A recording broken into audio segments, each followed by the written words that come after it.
The night I was rushed to the ICU, I couldn't speak. I couldn't move. The doctors weren't sure I'd make it through the weekend.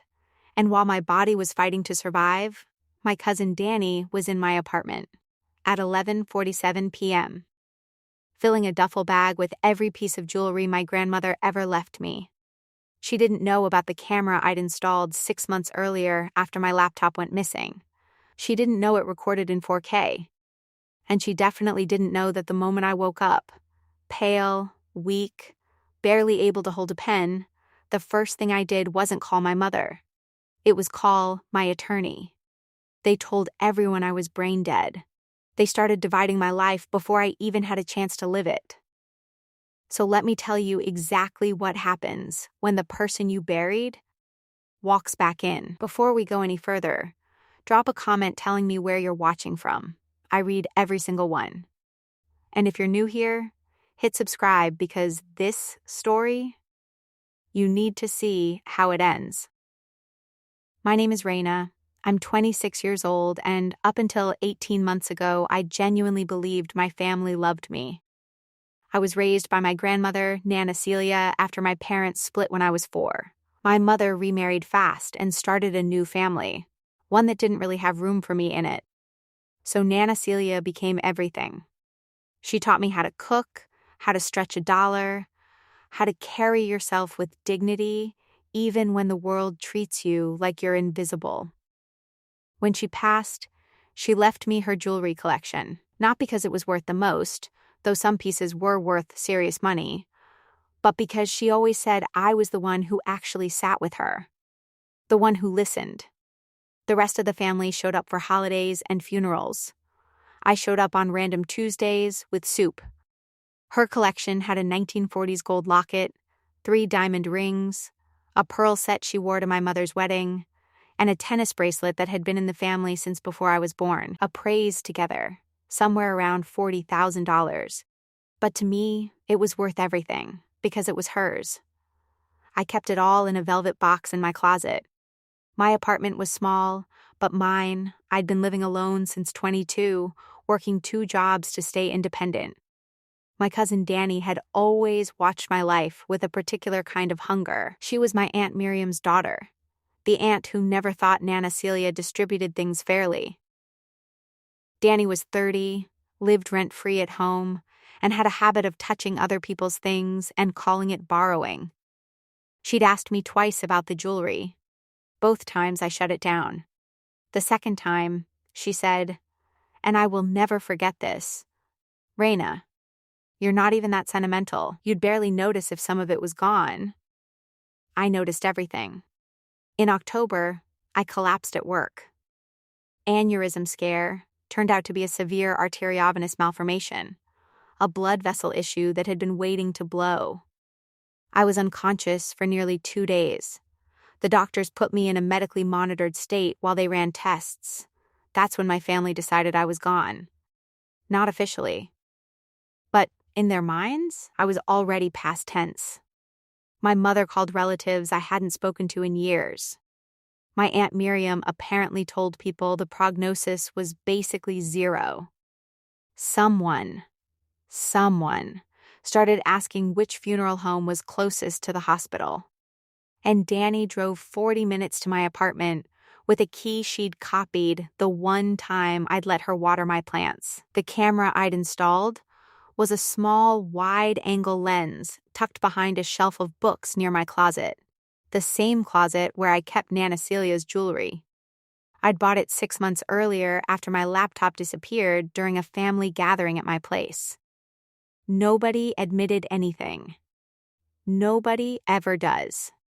But I wasn't raised naive. I was raised by a woman who said, trust people with your heart, but protect yourself with your eyes. The footage was time-stamped, 11:47 p.m., the second night I was in the EQ. Dani walked in like she owned the place. No hesitation. No looking around nervously. She went directly to my closet, which told me she'd been in there before, because she didn't search.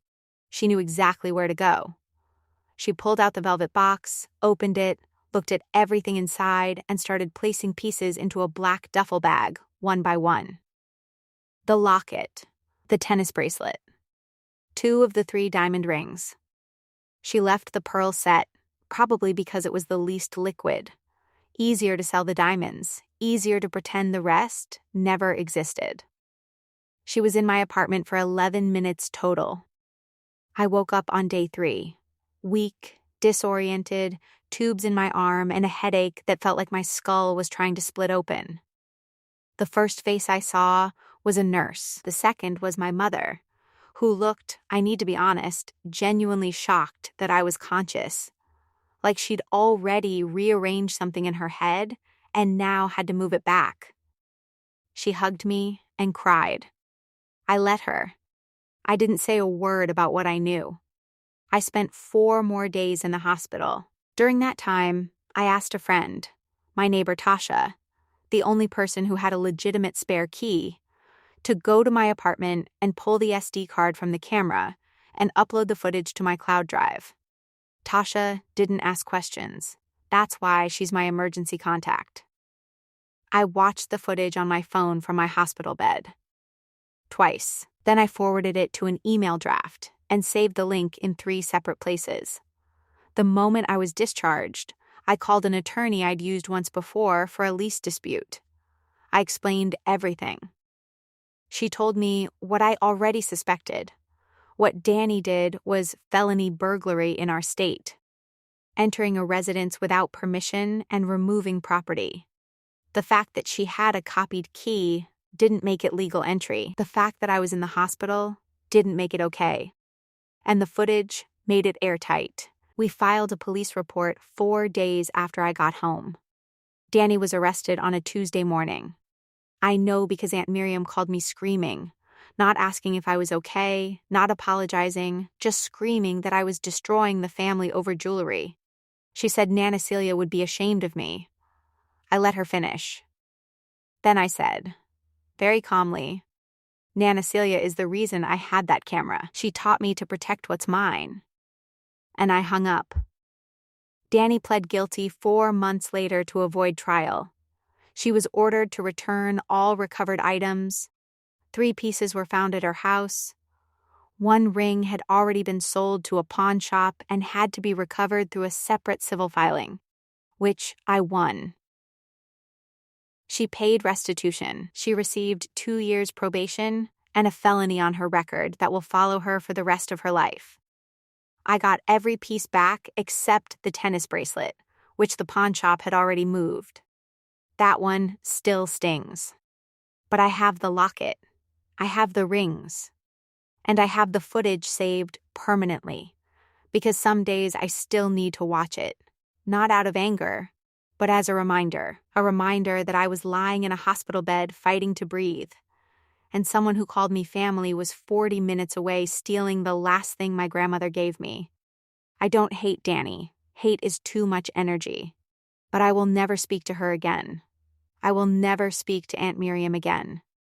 And when my mother calls now, which she does, regularly I answer sometimes, and sometimes I don't. I decide. That's the point. Nana Celia used to say live, so that when you're gone, what you left behind lands in the right hands. She was right about everything.